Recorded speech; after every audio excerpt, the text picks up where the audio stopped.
মা কি করো তুমি?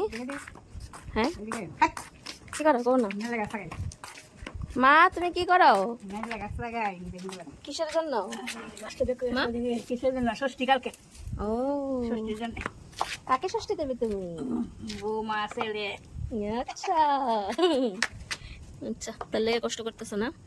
দেখবো নি তোমার ফুলার বউ আর ফুলা মিল্লা? দেখবো, দেখছো না? নিজে তো কষ্ট করতেছো।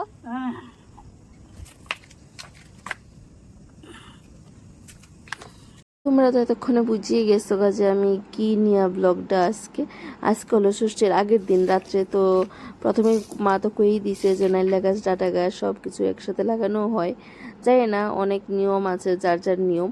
তো তারপর আমরা ওইগুলো রাত্রে লাগাইয়া নিয়েছিলাম।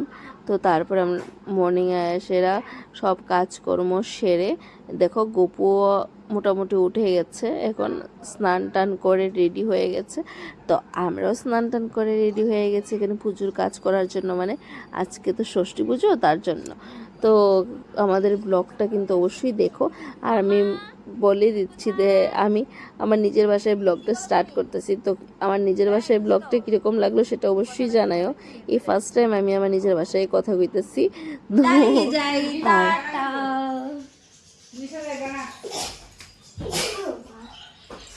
যাই যাই খেলো খেলো তো বানো বনুন ধরো মা।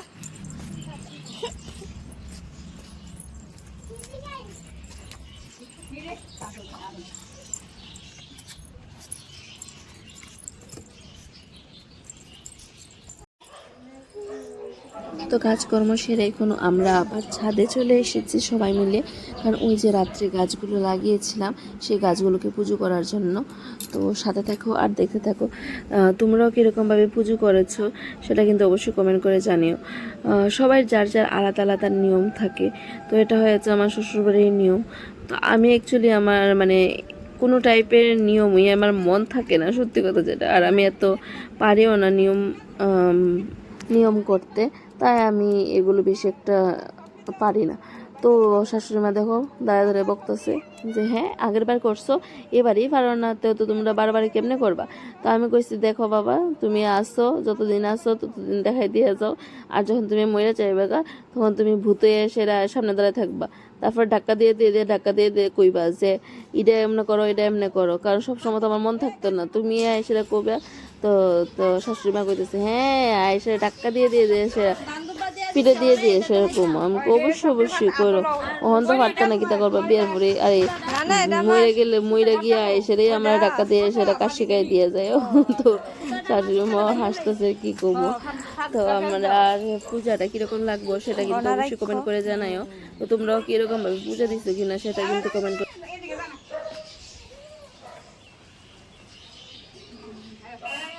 তারপর আবার স্নান করে আসলাম। তার স্নান করে মাকে একটু হেল্প করে দিচ্ছি। এদিকে দেখো আমি ঘর টট পুরো সাজাই রয়েছি মোটামুটি, আর মা এদিকে পূজার কাজ সব শেষ করে নিয়েছে। তো সবাই একসাথে কাজ করে ভীষণই মজা লাগলো। তো আমারও ভালো লাগে সবাই একসাথে মিলেমিশে কাজ করে সেটা পরিবারে এগিয়ে নেওয়ার লেগা, কারণ সবাই একসাথে থাকলে তো আর কি লাগে, মানে আনন্দে সব কাজ করে নেওয়া যায়, এটাই হচ্ছে মেন কথা।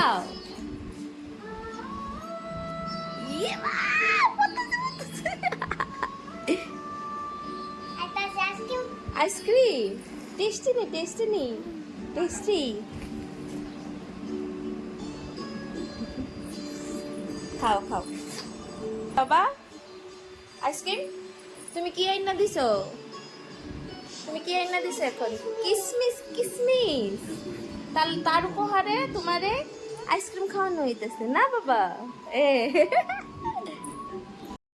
সব রেডি হয়ে গেছে। তো আমি আমার গপুকে ষষ্ঠী দিয়েছি, কারণ এই ফার্স্ট টাইম আমি গপুকে ষষ্ঠী দিয়েছি, কারণ গপুর তো এই প্রথমবার ষষ্ঠী খাওয়া হলো।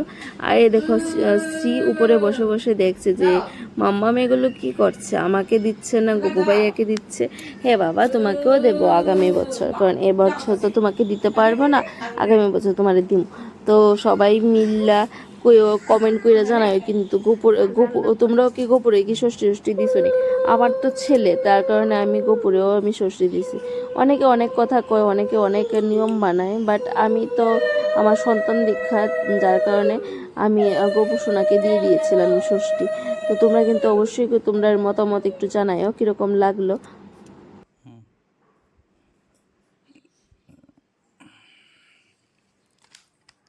গোপুর ষষ্ঠী অলরেডি শেষ হয়ে গেছে এদিকে, আর আমি এদিকে দিই মোহনে শ্বশুর শাশুড়ি আর আমার ছেলে, এই তিনজনকে। তো শ্বশুর শাশুড়িকে দেওয়া, ওরাও তো আমার ছেলে মেয়ের মতো না, তো যার কারণে আমার শ্বশুর শাশুড়িকে সবসময় আমি ষষ্ঠী দিয়ে থাকি। তো আমি যখন প্রথমবার আমার শ্বশুরে ষষ্ঠী দিছিলাম, তো আমার শ্বশুরে কইছে, মা অনেক দিন পর আমি আমার শাশুড়ির কাছ থেকে আবার ষষ্ঠী খাইছি। মানে বাবার শাশুড়ি অনেক দিন আগেই মারা গেছেন, তো বাবার আর ষষ্ঠী খাওয়া হয় না। তো আমার বিয়ের পরে যখন আমি ফার্স্ট টাইম শ্বশুরের ষষ্ঠী দিছিলাম, তখন শ্বশুর আমার এই কথাটা কইছিল। তখন আমারও মনটা অনেক ভালো লেগে গেছিলো যে না, বাবা কইছে যে ষষ্ঠী দিছি দে, বাবার খুব ভালো লাগছে। আমার তো ভীষণ ভালো লাগছে যে আমি তার ষষ্ঠী দিয়ে সে সার্থক হয়ে গেছি। আমার গলাটা কীরকম ভাঙা ভাঙা হয়ে রয়েছে না জানি না, ঠান্ডা উন্ডা লাগছে। আর কইয়া লাভ না, হঠাৎ তো গরম হয়ে যায়, ফ্রিজের জল খাইতে খাইতে আমার জীবন জায়গা। এমনিতে তো ফ্রিজের জল খাওয়ার নিষেধ আমার, কারণ আমি খাই না সবচেয়ে বেশি। আর এদিকে গরমের জ্বালায় যে আমি কি করবো, আর কইয়া লাভ নেই। আর এই দেখো আমার শাশুড়ি মেয়ের মারে আমি কাজল দিয়ে দিয়ে ভরাই দিছি। পরে আমি মারে কইছি, মা আমি তোমার কাজল দিয়ে ভরাই দিব। মানে মার সাথে আমার মানে পুরা বান্ধবীর থেকেও মানে A to Z আমি আমার শাশুড়ি মারে কই, আর শাশুড়ি মা হ হ হ হ কই আসলে। আমি ভীষণ ভাগ্য করে সেটা আমি এই শাশুড়ি মারে পাইছি। তো আমার শাশুড়ি মারে তো আমি ভীষণই ভীষণই ভালো, অবভিয়াসলি আমার মারে ভালো পাই। আমার মা যেমন আমার শাশুড়ি মাও এরকমই। তো আমি আমার মা বাবা যেরকম যারা দেখি তারারও সেম এরকমভাবেই দেখি। তো ওরা আমার ভীষণ আদর করে, আমি ওদের ভীষণ আদর করি। তো আমার ভীষণ ভালো লাগে। মেয়েদের আর কি লাগে গো, স্বামী শ্বশুর শাশুড়ি সবাই যদি ঠিক থাকে। সবাই তো ঠিক থাকে না, না সবাইরই ঝগড়া হয়, কেউ কারোর না কারোর একের সাথে সবার সাথে ঝগড়া হয়। হ্যাঁ অবভিয়াসলি আমিও আমার মা বাবার সাথে ঝগড়া করি। তো আমি আবার শ্বশুর শাশুড়ির সাথে অনেক সময় কথায় যদি না মিলে তও ঝগড়া করি। তো তার মানে কি শ্বশুর শাশুড়ি বালা না, এটা তো আমি কইতাম না। শ্বশুর শাশুড়ি কইতেই পারে অনেক কথা, কিন্তু আমিও যদি এটা সব কিছু মনে নিয়ে বইয়ে থাকি দিলে তো হয় না না। তো আমরা জীবন এমনিই চলতেছে। আমি যদি কিছু ভালো না পাই তো আমি কইয়ে দিই, তারা যদি কিছু ভালো না পায় অ্যাকচুয়ালি তারা আমার কয় না, সত্যি কথা যেটা। তো আমারও ভালো লাগে, কারণ আর আমার শাশুড়ির মা তো কইয়ার লাভই নেই। আমার শাশুড়ির মা তো আমার এত কিচ্ছুই করে না, উল্টা আমার মা আমার বকাতে, হ্যাঁ তুই এই কাজ করস, তুই এই কাজ করস, তুই একদম ঠিক থাকস না, তো সবাইকে ভালো পাইব না। আমি কই আমার কে ভালো পাইব না না পাইল আমার দীক্ষা লাভ নেই বাবা, সবাই ভালো থাকলেই সারে। আর এই সবার প্রথম আমাদেরকে ষষ্ঠী দিছে।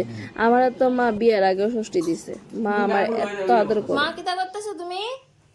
ষষ্ঠী দিতাছি কারে? ছেলে দেবে।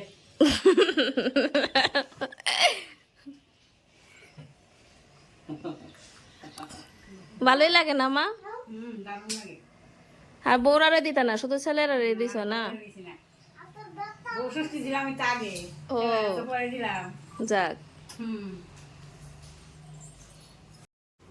ষষ্ঠী চলতেছে আর এদিকে আমার ক্ষুধা পাইছে, এত ক্ষুধা পাইছে, বাজে তো এখন 4টা, তো 4টা বাজে। তো তারপরে সেটা এদিকে খাইতে ফটো তোলা হয়েছে কয়েকটা। তো ফটো না তুললে কি হয়নি কৌশে, সব কিছুতে মেমোরি রাখতে লাগে না। আমার তো মেমোরি রাখতে লাগে, আমার খুব ভালো লাগে ফটো তুলতে। তো অলরেডি আমরা খাওয়া দাওয়া স্টার্ট হয়ে গেছে, তো সবাই মিললে আমরা খাইতে বইয়ে গেছি ষষ্ঠী খাওয়ার পরে। তো চলো টাটা বাই বাই, আজকের জন্য ব্লগটা এতটুকুই। এত আমার ষষ্ঠীর ব্লগটা তোমরা কেমন লাগলো সেটা কিন্তু অবশ্যই কমেন্ট করেছে। আর তোমরা কিন্তু কমেন্ট করে জানাই যে আমি আমার নিজের ভাষায় ব্লগ করবো না আগে যেভাবে ব্লগ বানাই এইভাবেই ব্লগ